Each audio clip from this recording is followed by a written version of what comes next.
So, I, 41F, professional stay-at-home mom/wrangler of chaos, just found out my husband Paul, 48M, finance bro, aka the kind of man who wears Patagonia vests and thinks grind set is a personality, has been cheating on me. Not just cheating, oh no, that would have been too merciful. The universe decided to up the ante and let me discover that my husband's side chick is none other than my son's 18-year-old girlfriend. Congratulations to me, I've unlocked the worst lifetime movie plot achievement. We've been married almost 20 years. 2 kids, Eric, 18M, high school senior, hopelessly in love with his girlfriend Amy, and Mary, 15F, innocent bystander to this circus. My marriage to Paul has been stale for years, mostly because he works constantly and, according to him and his new child bride in training, I've aged like milk. Yep. That's how I found out he's been recycling my insecurities for pillow talk with a teenager. Last week, I saw his phone while he was closing apps, because apparently, compulsively swiping up is his cardio. Boom, a message still running. I catch a text from Amy, my son's girlfriend, telling him she misses eating his sausage. Reader, I froze. I stared at that phone like it was Medusa herself, turning my last 20 years of marriage into stone. I spent the rest of the day convincing myself I'd misread it, because surely even Paul wasn't that evil. But nope. Days later, I dug deeper. Turns out, my husband has a computer file that looks like the Library of Congress but for porn.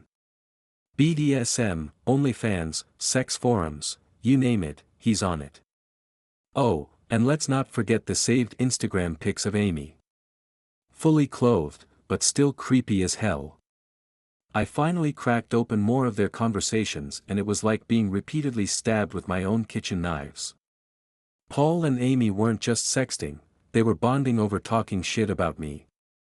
My husband took the insecurities I confessed to him in private, aging, weight, feeling boring, and turned them into stand-up material for a girl who still asks her mom to drive her places. He texted her, "Can you believe she wore that dress last night?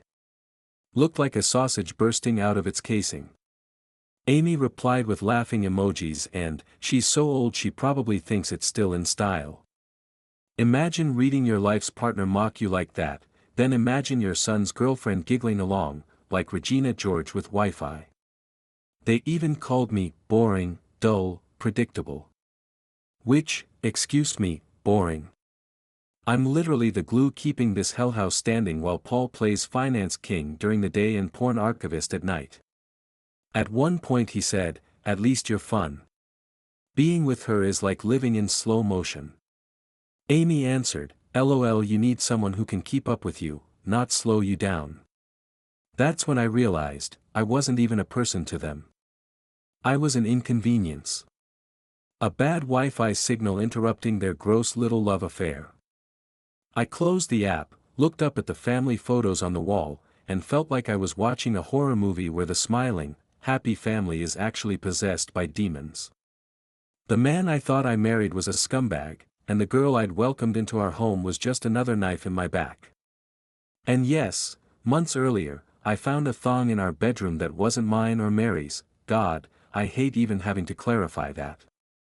I convinced myself it was nothing.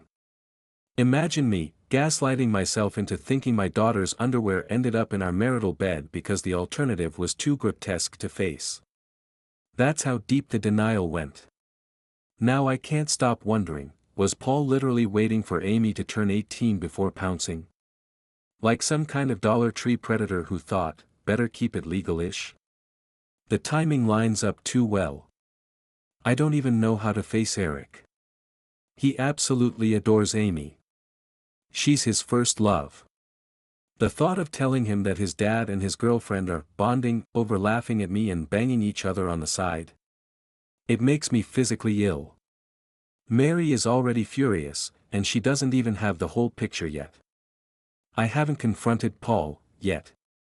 I'm in full spy mode, gathering receipts like I'm about to host the messiest PowerPoint presentation of the decade in divorce court. Screenshots, chat logs, call histories, OnlyFans subscriptions, porn stashes, literal sex costumes. Yes, I found a Catholic school uniform and French maid outfit. Subtle, right? This man has been cosplaying as every midlife cliché in the book. I also had to tell Amy's mom. She confiscated Amy's phone and gave me their chat logs. Amy sobbed and said I wouldn't understand because she and Paul are in love. If by in love she means being groomed by a man old enough to be her dad who also happens to be her boyfriend's dad, then sure, sweetie, super romantic. Finally, I confronted Paul over Zoom. Yeah. Zoom. Because I wasn't about to give this lunatic the satisfaction of being in the same room. He showed up sweaty, red-faced, twitchy, like a toddler about to throw a tantrum. I started to bring it up, and he immediately cut me off, screaming, "Context. You don't understand the context." Like repeating that word on loop was going to erase 3 months of screenshots. He slammed his fist on the desk, yelled that I had no right to take his kids away, and started spiraling so hard I thought he was going to Hulk out on camera. He kept screaming, "None of that happened," while stuttering so much it sounded like Windows 95 trying to reboot. That was the moment I realized, this isn't just about cheating. Paul isn't just a liar. He's volatile. Dangerous. I ended the call, called my lawyer, and immediately started pushing for full custody and a restraining order. So yeah. My husband cheated on me with my son's girlfriend. He's a porn-addicted finance goblin who screams, "Context," like it's a magic spell, and now I'm preparing to nuke this marriage from orbit. So yeah, apparently my life got downgraded from suburban mom with a boring husband to unpaid crisis manager of a walking dumpster fire. Let's start with Mary, my daughter, who now looks at her dad the way most people look at a gas station bathroom. She's been replaying every creepy interaction she's ever witnessed between him and her friends. Spoiler, it's not cute. Picture teenage girls whispering about how dad was just hovering or staring too long at their yoga pants. I thought we were a normal family, turns out I was living in a Law and Order SVU episode without the paycheck. Meanwhile, Eric, my son and the actual victim of all this, has been handling things like a saint and a therapist's wet dream. He literally told me, "I need professional help." Do you know how many men go their whole lives without saying that? I've seen grown men duct tape their emotions to a beer can rather than admit they need therapy. Meanwhile, my 18-year-old is booking appointments and carrying himself like he's the one divorcing his predator dad. And then there's Amy. Sweet, brainwashed Amy. Still fully committed to the delusion that she and my husband are in love. According to her, I'm just jealous because I don't take care of him sexually. Girl. Please. If taking care of him means feeding his ego and letting him pretend he's still relevant, then congrats, enjoy your prize, because he's all yours. Her mom is at her wit's end, catching Amy sneaking out at 3 a.m. like she's starring in a bad Lifetime movie. And yes, Amy still thinks I photoshopped screenshots of his dating profiles. If denial were an Olympic sport, she'd have the gold.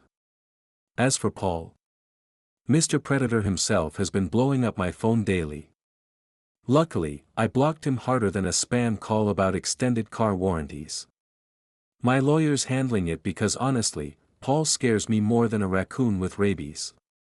He knows the walls are closing in. Every time I picture his Zoom face, he looks like a man who just realized the IRS, the FBI, and karma are all knocking on his door at once. And the divorce? Oh, it's happening. I've got temporary custody of Mary, child support rolling in, and a protective order stapled to his forehead. He can't come near us, which is great, because I wouldn't put it past him to accidentally show up like a dollar store Dracula in the night. The worst part? My kids. They didn't deserve any of this. Eric, with his quiet sadness and forced maturity, asking me, "How are you holding up, Mom?" Like he's the parent and I'm the child. Mary, trying to piece together how her dad could creep on her friends while also being the guy who used to braid her Barbie's hair. They're angry, hurt, embarrassed. And me?